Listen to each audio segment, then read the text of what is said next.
తెలుసుకుందాం. హనుమానేయుడి జననం. పురాణాల ప్రకారం ఒక పవిత్రమైన అడవిలో అంజన అనే వనదేవి తపస్సు చేస్తూ ఉండేది.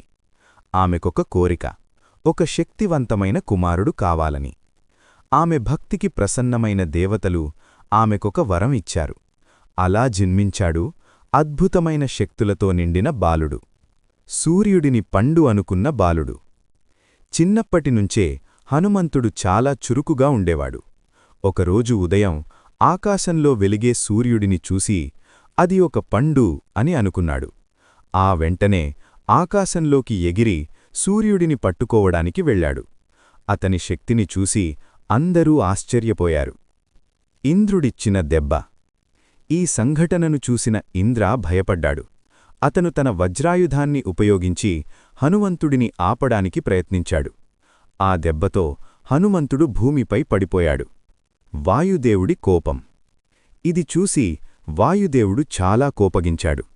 తన కుమారుడికి జరిగిన అన్యాయం చూసి గాలి ప్రవాహాన్ని ఆపేశాడు. అందరూ శ్వాస తీసుకోలేక ప్రపంచమంతా కలవరపడింది. దేవతల వరాలు. అప్పుడు దేవతలందరూ కలిసి హనుమంతుడిని బ్రతికించారు.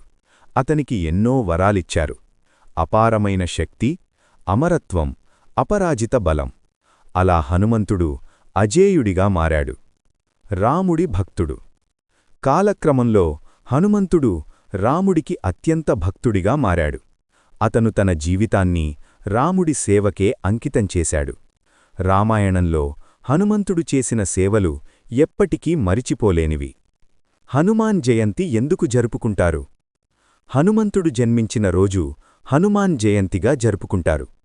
ఈ రోజున భక్తులు దేవాలయాలకు వెళ్లి ఆంజనేయస్వామిని పూజిస్తారు. అతని శక్తి, భక్తి, ధైర్యం మనకు స్ఫూర్తి ఇస్తాయి. Ending message. మోరల్.